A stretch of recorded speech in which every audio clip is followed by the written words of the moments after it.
शुरू करते हैं। तो मैंने आपको रिफ्रैक्टिव इंडेक्स पढ़ाया था, उसमें यह पढ़ाया था कि रिलेटिव रिफ्रैक्टिव इंडेक्स होता है, हमें एक मीडियम का रिफ्रैक्टिव इंडेक्स दूसरे मीडियम के रेस्पेक्ट में निकालना पड़ता है, और जिसके रेस्पेक्ट में निकालते हैं उसको सिंबल में हम पीछे लिखते हैं और उसी से डिवाइड कर देते हैं।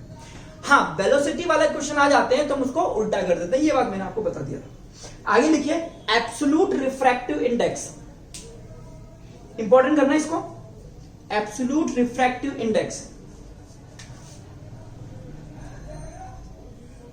देखिए अभी तक हम ये पढ़ते आए कि इसका रिफ्रैक्टिव इंडेक्स 1 होता है, इसका n2 है, इसमें लाइट की स्पीड v1, इसमें लाइट की स्पीड v2, ऐसे करके पढ़ते आए, उसको हमने रिलेटिव में डाला।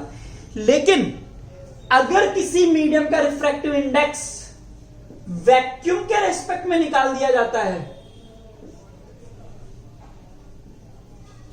तो अभी क्या है, मीडियम 1 का रिफ्रैक्टिव इंडेक्स मीडियम 2 के रिफ्रैक्टिव इंडेक्स के बेस पे निकाल रहे थे। अब कहते हैं कि किसी भी मीडियम का रिफ्रैक्टिव इंडेक्स अगर आप वैक्यूम के रेस्पेक्ट में निकालते हैं तो उसको हम बोलते हैं एब्सोल्यूट रिफ्रैक्टिव इंडेक्स। लिखिए इस बात को, refractive index with respect to vacuum,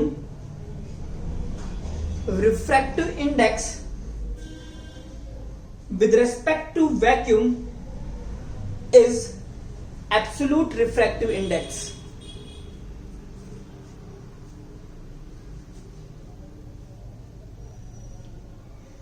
कि सर इसका क्या मतलब है, मतलब सुनना, कॉन्सेप्ट सेम है, सिर्फ टॉपिक अलग करा है। तो मैं कह रहा था कि ये है मीडियम 2, अगर मैं बात करता हूं ये वैक्यूम है, तो वैक्यूम का रिफ्रैक्टिव इंडेक्स होता है 1, और वैक्यूम में लाइट की स्पीड को हम c से बताते हैं। किसी मीडियम में लाइट की स्पीड v है और इसका रिफ्रैक्टिव इंडेक्स मैंने माना n। लाइट रे इस मीडियम से इस मीडियम में जाती है, कोई दिक्कत इसमें तो बोल दीजिए। एक मीडियम है जिसका रिफ्रैक्टिव इंडेक्स n है, लाइट की स्पीड v है, और मीडियम 2 जिसका रिफ्रैक्टिव इंडेक्स 1 है और लाइट की स्पीड है c। तो मीडियम 2 हो गया वैक्यूम या एयर, कोई दिक्कत इसमें? तो हम कहते हैं refractive index of medium 1 with respect to medium 2। तो मैं कैसे लिखूंगा, मैं इसको n12 लिखूंगा और इसको लिखूंगा मैं n1 अपॉन n2, और लाइट की फॉर्म में लिखूंगा तो v2 बाई v1 लिख दूंगा। क्लियर?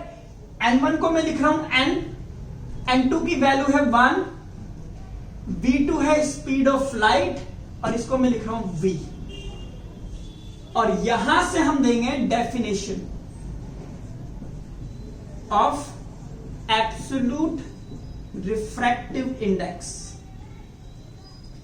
ये डेफिनेशन आपसे 10th क्लास में मांगता है कि एब्सोल्यूट रिफ्रैक्टिव इंडेक्स की डेफिनेशन लिखो। तो डेफिनेशन में हम लिखेंगे the speed of light in vacuum, the ratio of the speed of light in vacuum to the speed of light in medium is called as refractive index of absolute refractive index of medium. Absolute refractive index, पहले आप इतना लिखिए फिर इसको लिखाते हैं। Definition लिखिए, absolute refractive index is defined, absolute refractive index is defined as the ratio of speed of light in vacuum, as the ratio of speed of light in vacuum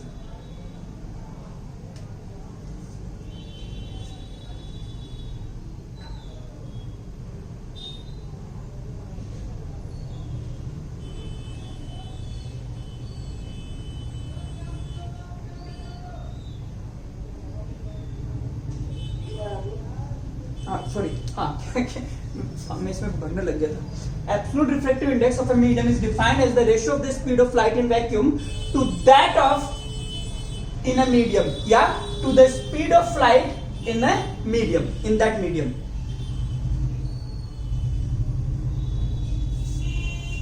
to the speed of light in medium.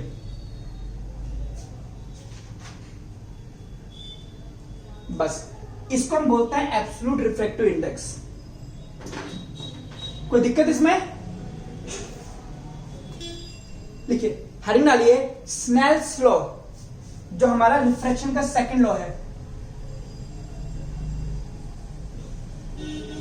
Snell's law.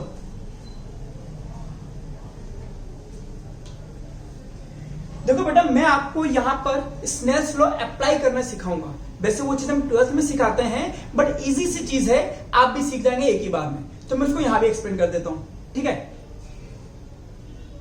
Okay, क्या कहता है Snell's law? पहले हम पढ़ते हैं। Suppose कीजिए light रे एक मीडियम से दूसरे मीडियम में जाती है, इसका रिफ्रैक्टिव इंडेक्स n1, इसका n2, और ये लाइट रे एक मीडियम से दूसरे मीडियम में जा रही है। Angle of incidence I, angle of incidence R, ठीक है? तो देखो बेटा, स्नेल्स लॉ लिखते कैसे हैं पहले वो समझ लीजिए, ठीक है? जिस मीडियम, पहले तो मीडियम का रिफ्रैक्टिव इंडेक्स n1 और उसी मीडियम का साइन I, मतलब इन दोनों का n1 और इसको साइन से लिखना, n1 sine I is equal to n2 sine R। खत्म हो गया। इस तरह से अप्लाई करते हैं। जिस मीडियम का रिफ्रैक्टिव इंडेक्स उसी में एंगल का साइन, दूसरे मीडियम का रिफ्रैक्टिव इंडेक्स और उसी में एंगल का साइन, बस यही है स्नेल्स लॉ। अब देखो आज इसको मैं लिखता हूं sine I upon sine R, n2 upon n1, और n2 अपॉन n1 को मैं लिख सकता हूं n21, यानी कि refractive index of medium 2 with respect to medium 1।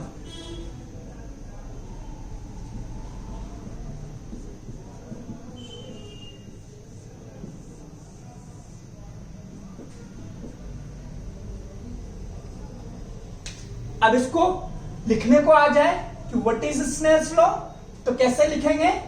The ratio, इधर देखिए, the ratio of sine of angle of incidence to the sine of angle of refraction is equal to the refractive index of medium 2 with respect to medium 1।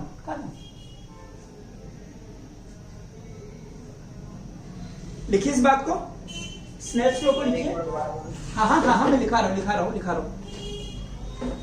लिखिए इस बात को। According to Snell's law,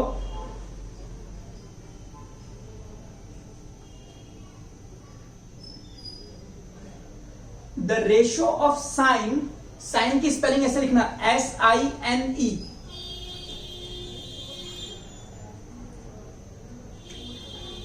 according to Snell's law, the ratio of sine of angle of incidence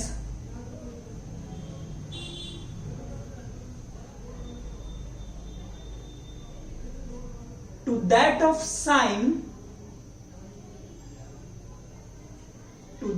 sine of angle of refraction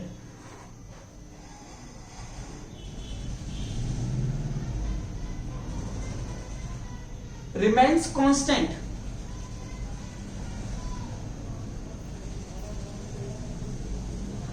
and this constant is called as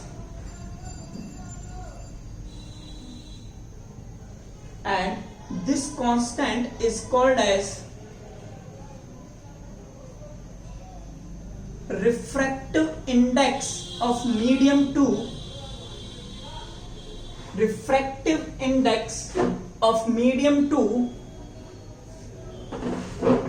with respect to refractive index of medium 1।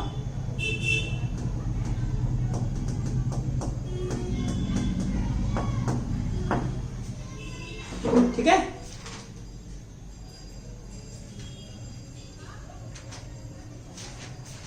चलिए छोटा सा question करना, मैं आपको एक diagram बना रहा हूं, आप उसके लिए मुझे स्नेल्स लॉ लिख करके बता देना।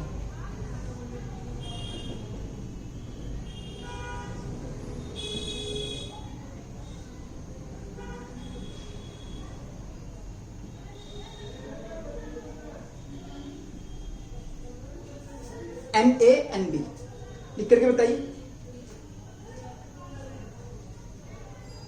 Sir NB sine O2 sine theta बोलते हैं बेटा, वो साइन थीटा है वो थीटा बोलते हैं इसको, इस सिंबल को थीटा बोलते हैं।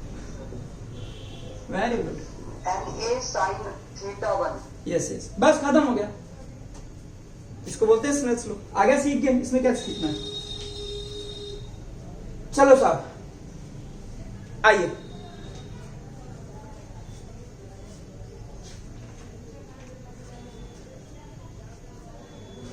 हेडिंग डालिए लेंसेज।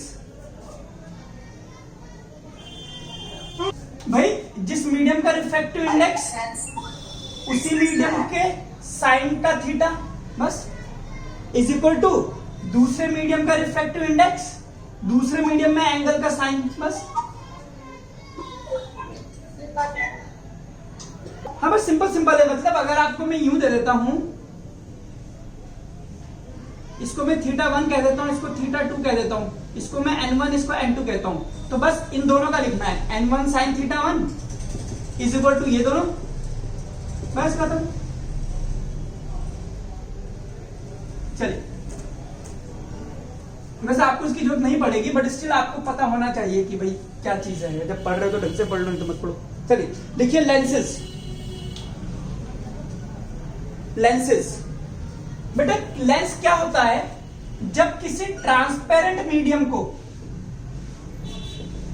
दो सरफेस से बंद कर दो, और जब आप उसमें से बंद करते हो तो उसमें से एक सरफेस, एटलीस्ट एक सरफेस कर्व्ड होनी चाहिए, तो उसको हम लेंस कहते हैं। जैसे मैं कह दूं कि क्या ये लेंस है, हाँ ये भी लेंस है और ये भी लेंस है, एटलीस्ट एक सरफेस कर्व्ड होनी चाहिए, उसको हम लेंस कहते हैं। क्लियर।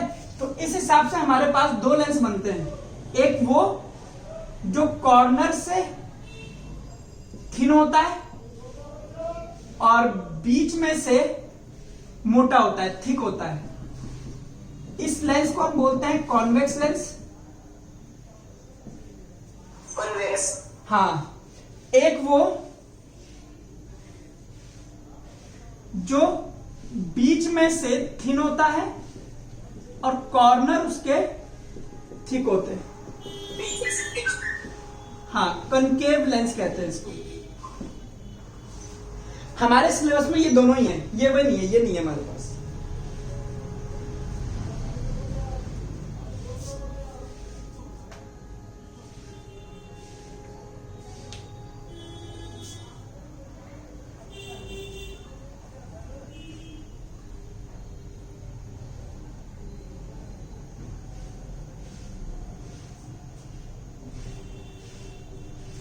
चलिए आइए, और एक और खास बात समझ लीजिए, जैसे मैंने वहां भी आपको रटवाया नहीं था कि भाई यहां पर लाइट रे गिर रही है तो किधर जाएगी। आपने सीधे इसको कॉमन सेंस से करा था, पार्टिकल नेचर मान करके करा था कि इस तरह से कोई चीज है, बॉल ऊपर गिरेगी तो नीचे जाएगी। ऐसे में यहां भी बता देता हूं, यहां पर क्या होता है, लेंस लाइट को अपने ब्रॉडर पार्ट की तरफ मोड़ता है। कॉपी को टॉप पर लिख लीजिए, लेंस लाइट को अपने थिक वाले पार्ट की तरफ मोड़ता है, ऐसे लिख लीजिए। कॉपी के टॉप पर लिखिए, लेंस लाइट को अपने थिक पार्ट की तरफ मोड़ता है।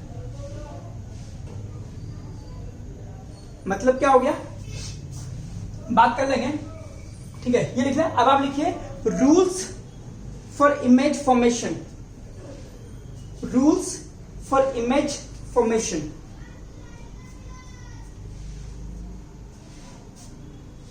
आइए देखिए, अब बेटा ये कॉन्वेक्स लेंस है।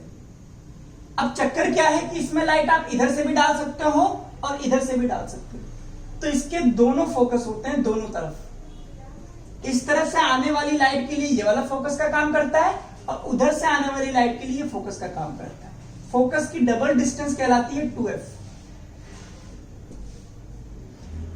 तो रूल नंबर 1 क्या है, अगर लाइट रे प्रिंसिपल एक्सिस के पैरेलल आती है, अब आपको पता है जो लाइट रे ऐसे आ रही है तो लेंस लाइट को अपने चौड़े वाले पार्ट की तरफ मोड़ता है। चौड़ा वाला पार्ट ये है इसका, तो इसको नीचे की तरफ मोड़ेगा और ये ऐसे जाएगी। तो कहते हैं पैरेलल आने वाली लाइट रे फोकस से गुजरती है। ये इसका रूल नंबर 1 है। इसी को आप कनकेव में कैसे कहोगे?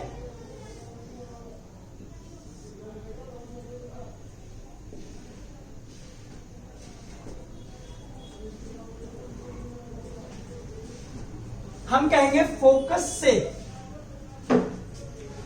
या यू सॉरी पैरेलल आने वाली लाइट है। अब देखो, अभी फोकस से नहीं जाएगी, क्यों? क्योंकि इसका ब्रॉडर एंड ये रहा, चौड़ा वाला पार्ट ये, तो ये जाएगी ऊपर इस तरह से। बट आप इसको पीछे से अगर मिलाओगे तो ये यहां पर दिखेगी। अगर आप यहां से देखोगे तो आपको लगेगा कि लाइट रे फोकस से आ रही है। हाँ बोलो सर। हाँ बोल मेरे लाल।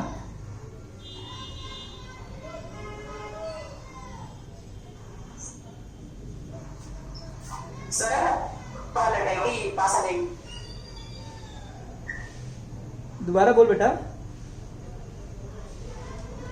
सर मैं कह रहा हूँ पहले वाले में जैसे कन्वर्ज हो जाए, दूसरे वाले में डाइवर्ज हो जाए। हाँ तो वही तो कर रहा हूं यार। मैं वो चीजें बता नहीं रहा, मैं तो सिर्फ बता रहा हूं कि पैरेलल आने वाली लाइट रे फोकस से गुजरती है और कनकेव में पैरेलल आने वाली लाइट रे फोकस से आती हुई लगती है। It appears to come. मैं तो रूल पढ़ा रहा हूं, मैं कन्वर्जन डाइवर्जन थोड़ा पढ़ा रहा हूं यार बेटा। वो जब पढ़ाऊंगा तो बता दूंगा। दूसरा रूल, इसका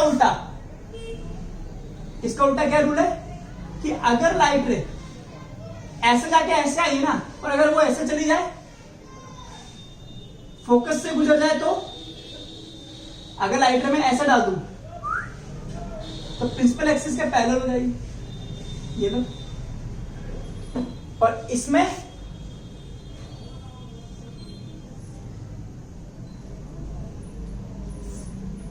फोकस की तरफ आने वाली लाइट रे पैरेलल हो जाती है। ये इंपॉर्टेंट डायग्राम है, बोल देगा complete the path of the रे।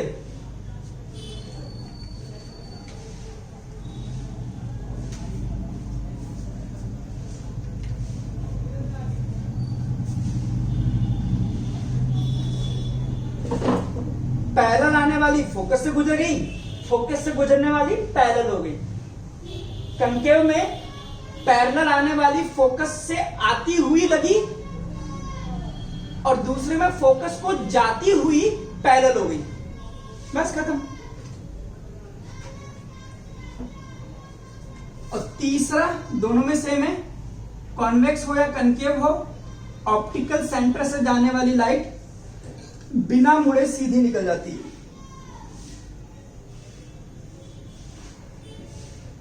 चाहे वो कनकेव हो या कॉन्वेक्स हो।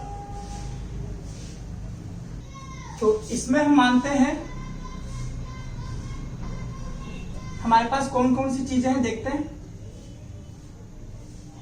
ये हमारा ऑप्टिकल सेंटर O, ये फोकस और इतनी दूरी पर 2F। इसमें हम बेटा ऑब्जेक्ट की पोजीशन मानेंगे वैसे ही जैसे हमने मिरर में मानी थी। सबसे पहले हम ये मानेंगे कि ऑब्जेक्ट हमारा इंफिनिटी पर है, फिर हम मानेंगे कि ऑब्जेक्ट हमारा 2F के पीछे रखा हुआ है, फिर हम मानेंगे कि ऑब्जेक्ट हमारा यहां पर है, फिर हम मानेंगे कि ऑब्जेक्ट हमारा 4th पर है, फिर मानेंगे कि हम 5 पर है, फिर मानेंगे 6 पर। यानी कि 6 पोजीशन हम लोग डिस्कस करने वाले हैं। क्लियर? तो सबसे पहला लिखिए, पहले इसको बना लीजिए और फिर हम एक एक करके सबसे इमेज बनाना सीखेंगे। तो सबसे फर्स्ट है ऑब्जेक्ट इज एट इंफिनिटी। अब आपको ये बात मैं बहुत पहले बता चुका हूं कि जब ऑब्जेक्ट इंफिनिटी पे होता है तो लाइट रेज को हम पैरेलल बनाते हैं आपस में। अगर दो लाइट रेज आपस में पैरेलल हैं और वो आपकी तरफ आ रही है तो समझ जाना वो इनफाइनाइट से आ रही है या दूर से आ रही है। इनफाइनाइट छोड़ो, दूर से आ रही है। और अगर दो लाइट रे पैरेलल जा रही है तो समझ जाना ये इनफाइनाइट पे जा रही है या दूर जाकर के मिलेगी। क्लियर? तो ये इधर है तो यहां पे भी फोकस उतना ही खींच लेना और इतना ही 2F मान लेना। तो पैरेलल लाइट रेस अपने ब्रॉडर एंड की तरफ मुड़ेगी और कहां से जाएगी? फोकस से। ये वाली कहां जाएगी? फोकस से। तो यहां पर अगर आप देखेंगे तो यहां पर इमेज बनेगी। ये इमेज कैसी बनेगी? अगेन ये रियल में मिल रही है या आपको लग रहा है? रियल में बिल्कुल। तो रियल इन्वर्टेड हाईली डिमिनाइज्ड, उल्टी होगी। बिल्कुल बिल्कुल। अच्छा हाँ, अभी बताइए इसके लिए फोकल लेंथ आप कैसी लेंगे? पॉजिटिव या नेगेटिव?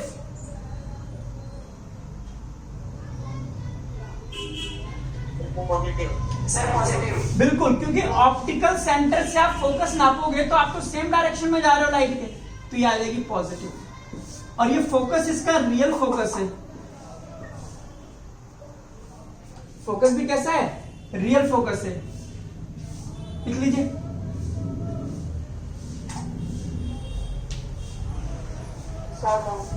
ओके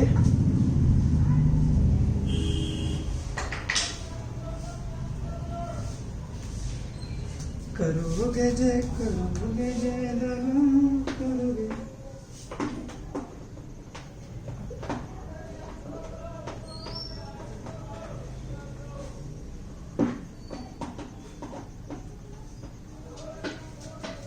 साडे वाली मौत तुसी जिते।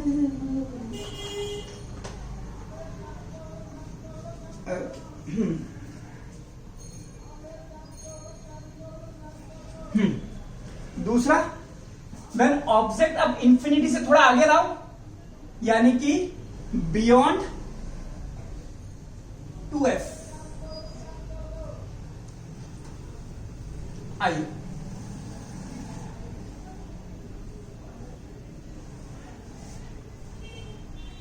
जितनी दूरी है उतनी दूरी है।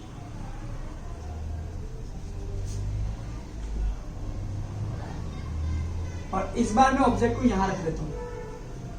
अगेन इमेज बनाने के लिए मिनिमम 2 रेज की जरूरत है। तो एक तो मैं बोल देता हूं कि ऑब्जेक्ट से जो लाइट रे पहले जाएगी वो फोकस से गुजर जाएगी, खत्म। दूसरी वाली आप ऑप्टिकल सेंटर से मान लीजिए, बिना मुड़े सीधी चली जाएगी, ये वाली, ये देखिए। और जहां ये मिल गई वहां इसकी इमेज बन जाएगी। अगर इसका ये ऊपर है ए से बी, तो ये ए डैश से बी डैश ऐसे। अब आइए प्रॉपर्टी लिखते हैं इमेज की। इमेज कैसी है बोलो? रियल या virtual? Real. Real. Inverted, small, diminished, है ना? डिमिनिश्ड या small, between F1 and F2F। Between F and 2F, बिल्कुल सही। और बताइए इसके लिए V की वैल्यू पॉजिटिव, U कैसा है? U तो नेगेटिव आना ही आना है, V कैसा आएगा? पॉजिटिव। क्योंकि इमेज यहां बन रही है तो हम इधर से नापेंगे, तो V आप पॉजिटिव लोगे। और मैग्निफिकेशन 1 से ज्यादा 1 से कम? कम होगी, कम, क्योंकि छोटी है। छोटी बनेगी। और मैग्निफिकेशन कैसा होगा? नेगेटिव होगा, क्योंकि रियल है ना? Magnification negative. रियल इमेज है।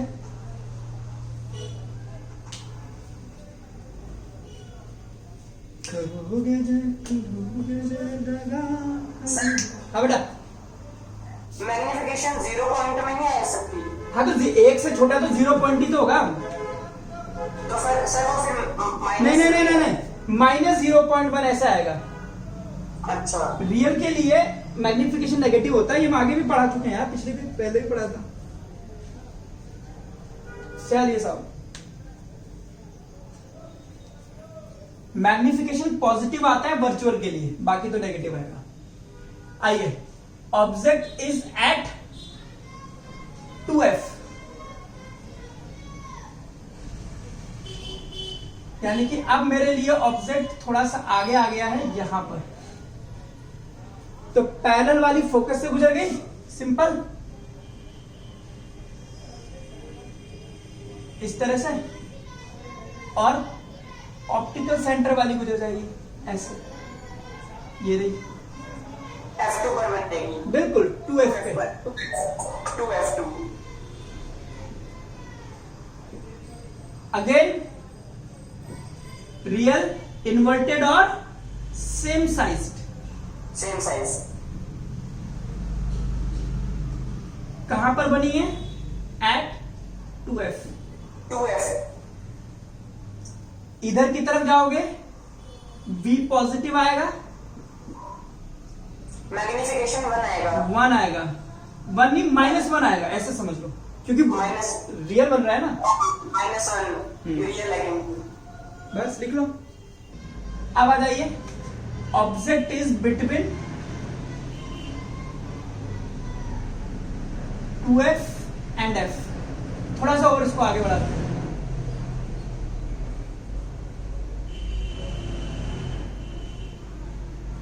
छोड़ना,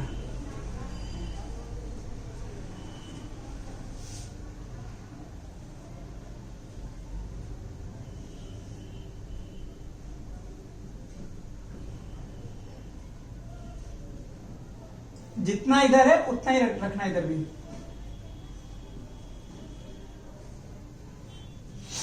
वही पैरेलल वाली फोकस से और ऑप्टिकल सेंटर वाली बिना मुड़े सीधे, सॉरी थोड़ी सी टेढ़ी हो गई, बस बन गया। ए से बी, ए डैश से बी डैश, और सारी प्रॉपर्टी लिख डालिए। इमेज थी कैसी? रियल, इन्वर्टेड, एनलार्ज्ड, पोजीशन लिख लीजिए, बियॉन्ड 2F, और एक्स्ट्रा में वैल्यू V आएगा आपका पॉजिटिव। तो मैंने बोल दिया -2 -3 ऐसा कुछ आएगा, समझ लाना है ना। -1.5 -2 -3 ऐसे, या फिर मत लिखना, कोई बड़ी बात नहीं। अगला, सब कुछ इजी लग रहा है अभी तो। अब इसको रख दो F पे, एरो जरूर बनाना लाइट रे पे।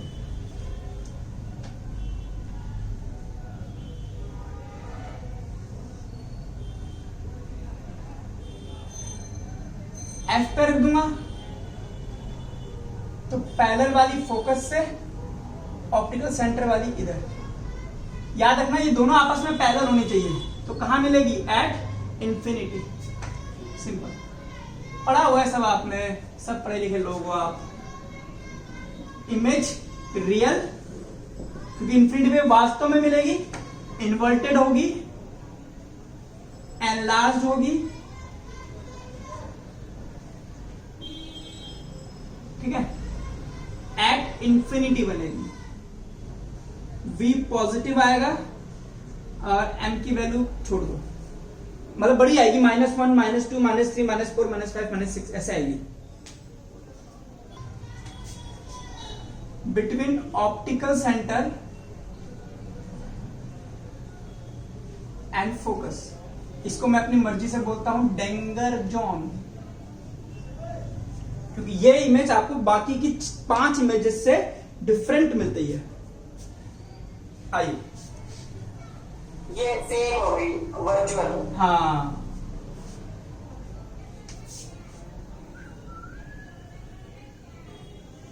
कितना इजी लग रहा है सब कुछ पढ़ते वक्त।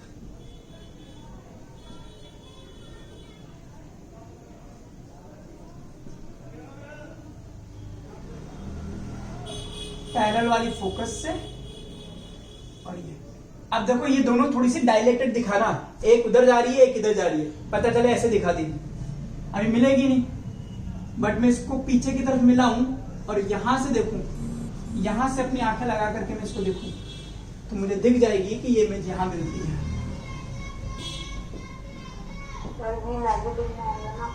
बिल्कुल बिल्कुल नेगेटिव होगा। इमेज कैसा होगा? वर्चुअल,